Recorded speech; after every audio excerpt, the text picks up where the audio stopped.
Yo, yo, yo, ladies and gentlemen, hackers and traders. My name is Dr. J, and welcome to the sixth in our series of creating your own high-frequency trading system. Now, I know that last time I promised that we'd be covering machine learning and regression in the next episode, but I thought it would make sense to make just one more episode about signals and generating alpha. The reason for this is that it will make a lot more sense when we see how different two signals can be, and why it's really important that we're going to need to use machine learning to select from these signals and combine these signals in a way that makes them combined much better than they would behave on their own. This will indeed give us a much better prediction of the future. The other reason is that this week has been pretty crazy in the markets, so I didn't get as much time as I wanted to produce a video of the quality I'd like, and I didn't want to leave you guys hanging over the holiday season. So today we're going to be looking at one of the most important signals in any algo trading, high frequency trading shop, and that's the lead lag signal. It's going to be big, it's going to be fun. This is Hacking and Trading. Stay tuned.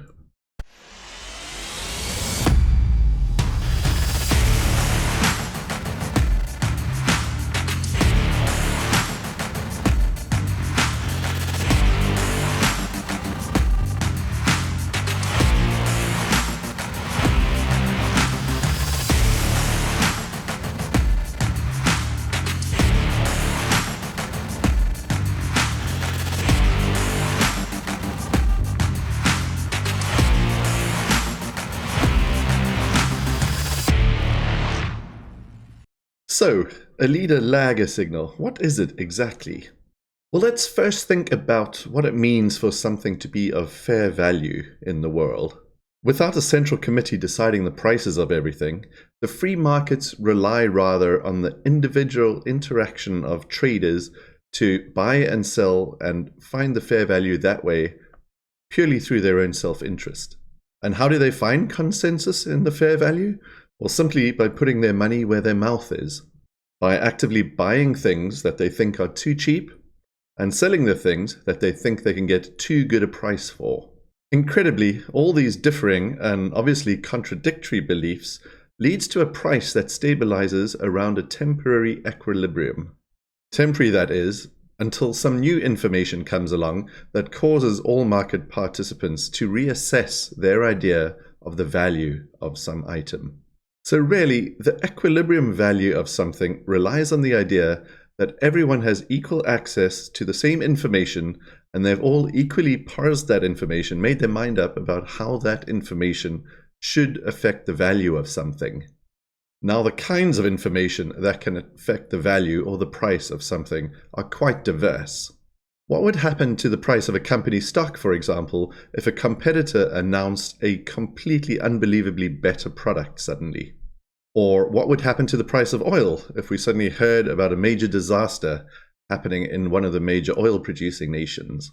Or what would happen to the price of Bitcoin if the founder of Bitcoin miraculously reappeared and started selling his trillions of dollars worth of Bitcoin? Obviously, in each of these cases, the price of a commodity would change very suddenly as people reassess the information and act on their judgment of what that information might mean to the value of that commodity. Perhaps by selling their shares in that company in anticipation of that company doing worse over the next few years, or perhaps by buying a lot of oil and stockpiling it for some future profit, or perhaps by trying to offload their Bitcoin as quickly as possible before Bitcoin crashed to zero. So how exactly does new information come to light, and what happens as soon as that information arrives?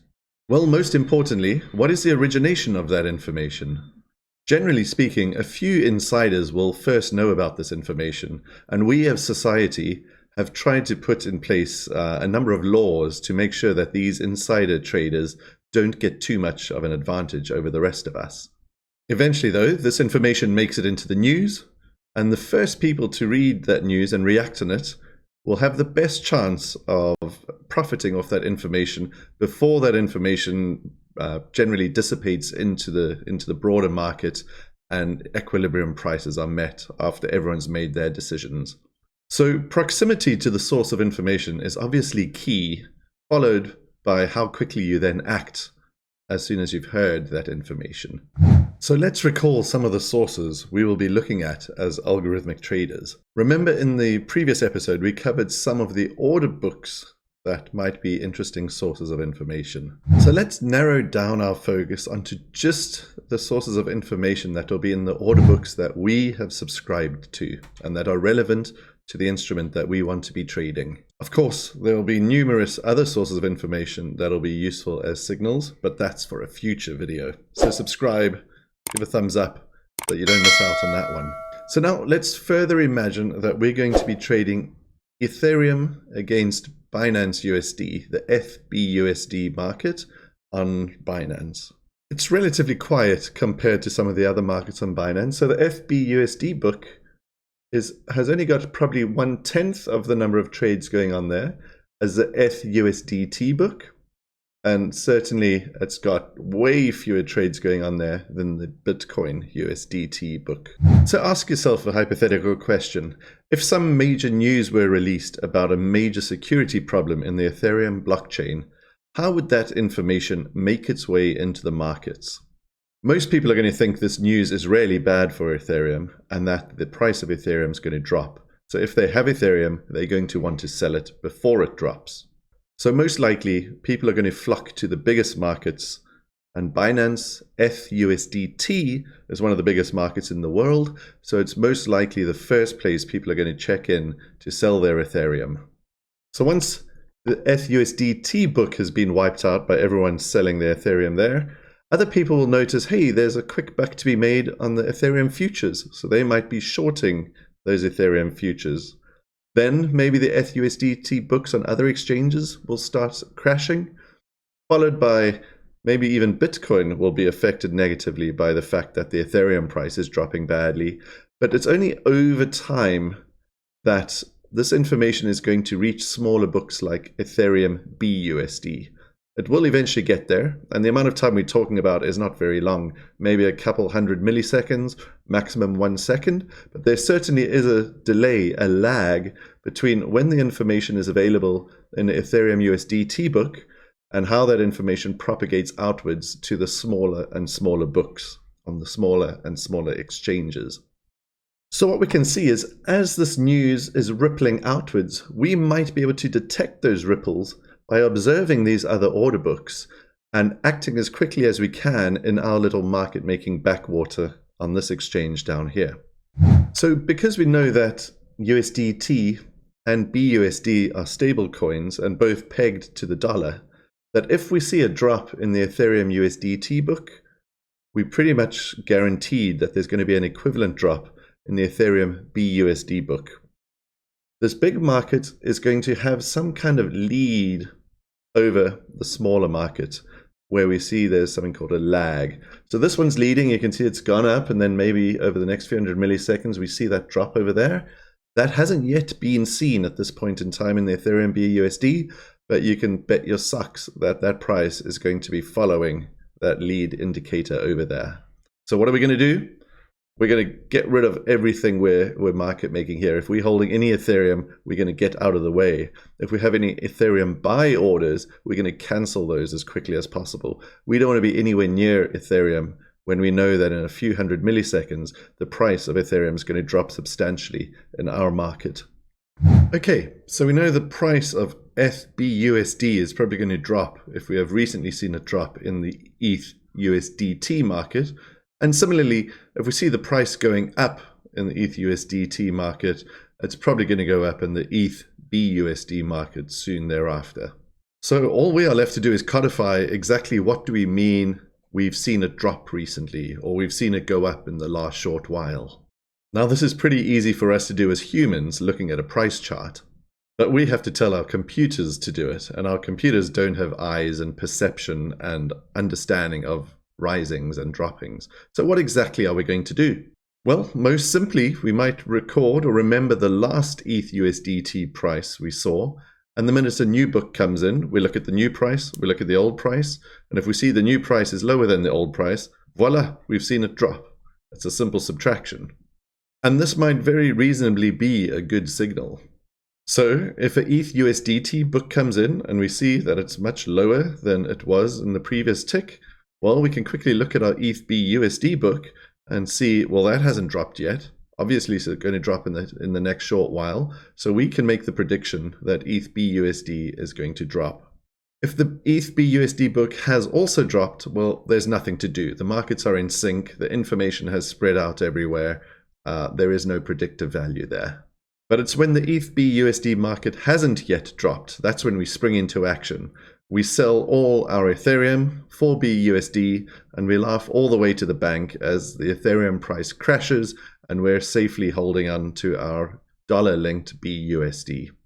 And similarly, if we see that the ETH USDT market is shooting up, well, we grab as much Ethereum as we can in the BUSD market. We buy Ethereum by paying BUSD, and we gleefully watch as the price of Ethereum shoots up in the ETH BUSD market, and then we can sell that Ethereum shortly thereafter for more BUSD than we started with. And believe it or not, this does work. Well, some of the time. So there are a lot of improvements that we're going to have to make to the simple signal to make it work a lot more than just some of the time. Here are some examples. So what if we're watching the USDT market and we see a sequence of hundreds of tiny increments or decrements, that their sum is certainly a significant drop, but each little tick that we get is only a tiny, almost imperceptible drop. Our simple signal simply won't notice a substantial drop if we're just comparing the last tick to the current tick. Those kind of jumps are going to be far too small for us to ever think anything crazy is going on. Perhaps in a different situation, the Ethereum USDT market does drop, but it's not because Ethereum, there's something going on with Ethereum. It's just some whale, someone wants to sell a lot of Ethereum. He does it in that market, but very quickly that market's Ethereum price reverts to its original value. There was actually no problem with Ethereum in the first place. It was more just a single actor needed to get rid of some Ethereum. Do we want to be acting like overreacting to that kind of information? We would have jumped into action for no good reason, probably selling all our Ethereum and attracting a whole lot of fees as we do that sale. If we do this too many times, our trading fees are going to quickly swamp out our trading profits. Another example might be, what if, for example, the ETH BUSD market is on some occasions actually the leading market? Maybe someone who does need to sell a lot of Ethereum or who heard some information about Ethereum first, they went to the ETH BUSD market. It's not going to be as frequent as people would go to the ETH USDT market, but it does happen. So sometimes the lagging market can actually be leading. And finally, and hopefully we're never in this position, but what if we notice the ETH BUSD market was shooting up? Not because Ethereum was gaining value, but actually there was something wrong with BUSD, and everyone's just trying to get rid of their BUSD by buying Ethereum. It's one of those weird situations where you think that two markets should be inextricably linked, like the BUSD and USDT market, but occasionally these stable coins do go belly up and all hell breaks loose. So you need to think about a lot of these kinds of things when polishing your signals, when honing them to have a lot more signal than noise. And actually, this is the most fun part of algo trading. Thinking of signals, thinking how do you convert those thoughts into actual code, and then polishing and refining that code by sort of evaluating that signal or that code with a whole lot of what-if scenario questions. For example, does my code have any false positives? Does my code have any unintended consequences? Does it act pathologically in certain circumstances? Does it output too many false positives too frequently? Or is it outputting frequently enough even for that case? These are all the kinds of thought experiments you have to do once you have written your code and starting to back test it.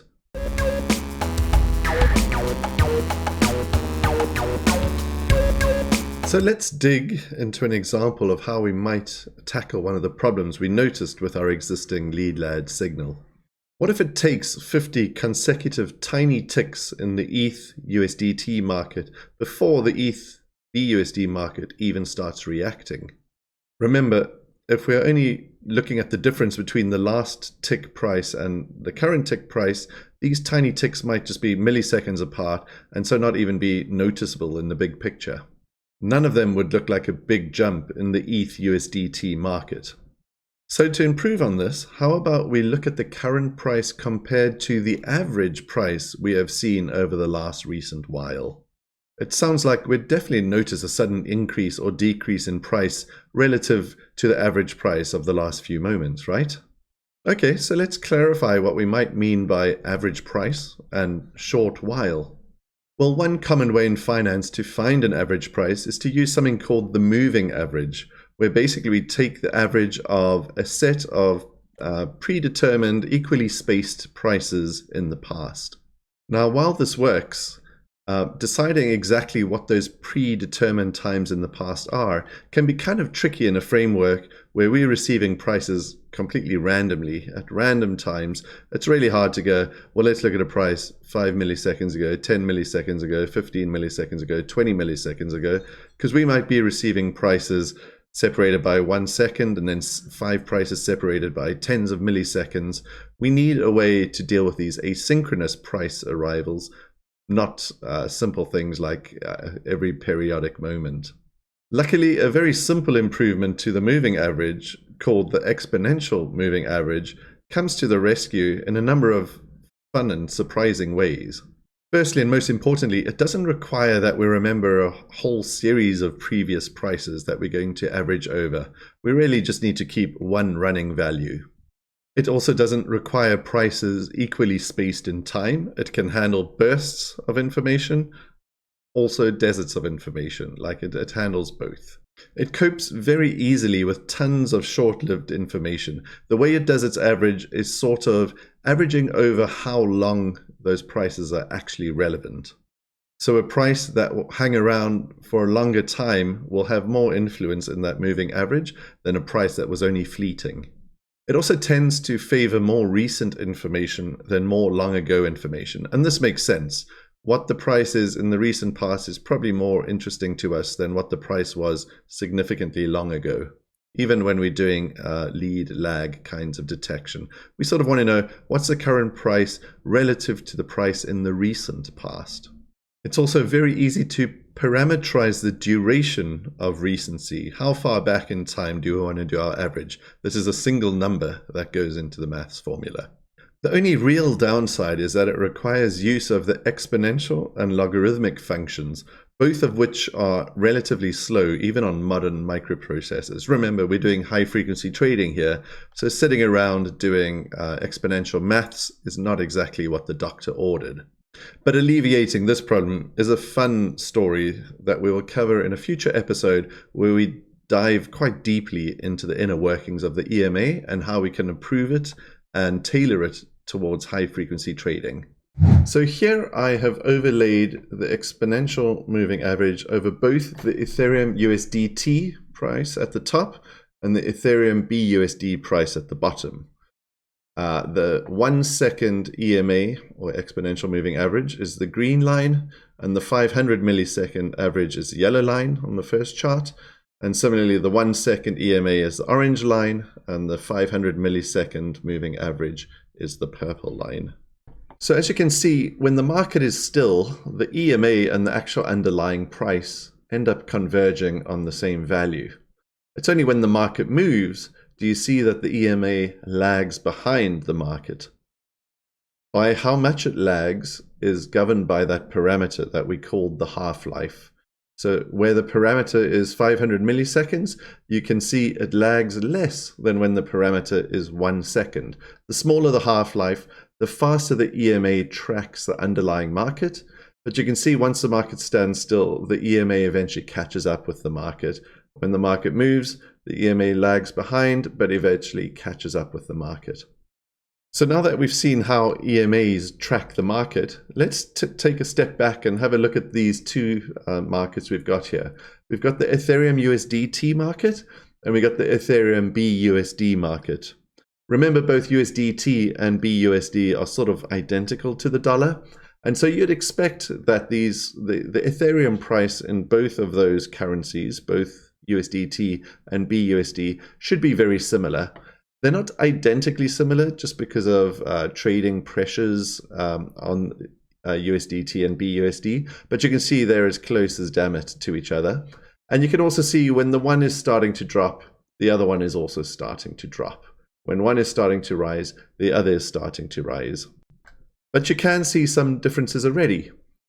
Whereas here in the USDT market, it loses pretty much all its value in a single episode there. In the BUSD market, it seems to lose its value in 2 episodes. And similarly, when regaining some of its value, the USDT market does so in 3 incremental episodes, whereas the BUSD market does it in 2 bigger episodes. So while you can see these 2 markets are kind of intimately related to each other, they do have like price lifetime evolutions of their own, and we're going to take advantage of that. So let's have a deep dive here. Let's zoom in substantially on this region over here. It's going to be the equivalent of about 1 second once we've zoomed in. So here we have zoomed in on the x-axis, the time dimension of the market. The time elapsed between these 2 orange markers is about 1 second. Now, most importantly, look where I've drawn this first marker. I've drawn it exactly when the ETH USDT price starts falling. But have a look here. It takes a much longer time before the ETH BUSD price starts falling. There is a lag here in ETH BUSDT relative to the ETH USDT. Now, it's not a long lag. This is looking like roughly, I don't know, 100 milliseconds. So, I mean, it's as fast as a blink of an eye, but there's a certain lag there. Similarly, let's have a look at the second marker. Here, ETH USDT has already finished its decline. It's now price stable, whereas the ETH BUSDT takes another 75 milliseconds before it stabilizes to that new price level. Now, 100 milliseconds or 75 milliseconds may sound like the blink of an eye, but incredibly, you can trade several times in 100 milliseconds. It really always blows my mind when dealing with high frequency trading, just how fast computers are, just how fast the internet is, and just how you probably should not be trading by hand. You're up against the machine. Okay, so here we've zoomed out again. Let's also recap one of the problems we thought would be if there were multiple small price drops in a short period of time. Well, look here. The way this price has dropped down is zigzagging down a large number of times. It wasn't like we could have looked at a price here and looked at a price here and seen a huge drop. We would have seen lots of little drops here. So our intuition was right. We weren't going to be able to use that very simple signal of just looking at the previous price.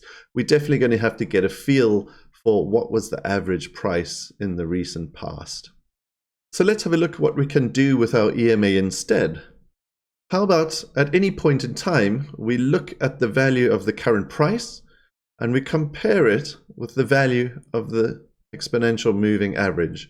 So if the price has rapidly dropped down here, we know our moving average is going to take some time to catch up. So we can look at that vertical distance there to get a sense of how much has this market dropped in the recent past. So let's do just that. Let's do some maths.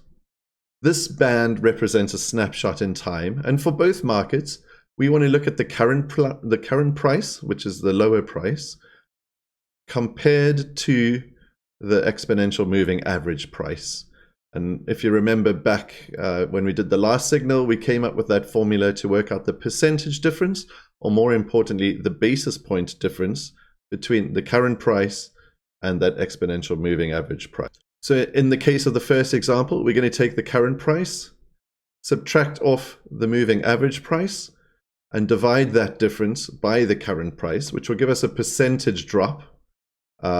Again, we don't really use percents. They're far too big and chunky. We use percents of percents or basis points. So that's going to be equal to a drop of 1.27 basis points. So in the recent past, the market has dropped 1.27 basis points below its moving average. And doing the same mathematics for the Ethereum BUSD, the second chart, we can see that that drop is much smaller. It's only dropped 0.85 basis points. So we can see it's dropped a lot more in the ETH USDT market than it has in the ETH BUSD market. So given that it dropped more in the ETH USDT market than it did in the ETH BUSD market, And given that we know these markets are intimately related, the value sort of has to be the same. The price has to be the same in both of those markets most of the time. So would it not be reasonable to assume that ETH BUSD still has to drop by the difference between the two drops so far? So that's going to be, it's going to have to drop another 42 basis points. And that's it. That's the value of our signal predicting Ethereum BUSD. At this point in time, we'd be outputting the number minus 0.42 basis points as our signal value. So there we have it, another signal in our quiver. The signal is slightly more complicated than the one we did last time when we were just looking at the top of a single book. This signal looks at the top of two books. But trust me, while this is simple, we will be covering a lot more interesting and more detailed signals in the future. So remember to subscribe, and please do tell your friends or anyone who you think might be interested in this channel, because we're only going to get to that future if we've doubled the number of subscribers from this video. But one thing I'd like you to do is have a think about this signal. We improved it. How could we improve it further? But also have a think about what are the kind of disadvantages to this signal? What kind of foibles does it have? Where do you think it could actually perform quite poorly? Please leave your comments down below. It would be interesting to discuss some of your ideas, and I'll definitely jump in and chat with you. Anyway, I'm off on holiday tonight, so have an awesome rest of 2022. The next episode will be dropping early 2023, so hopefully we'll have doubled the number of subscribers by then. So you have subscribed, haven't you? And go tell your mates, get them to subscribe. And so with that, fellow hackers and traders, this is Dr. J, signing out. See you next time.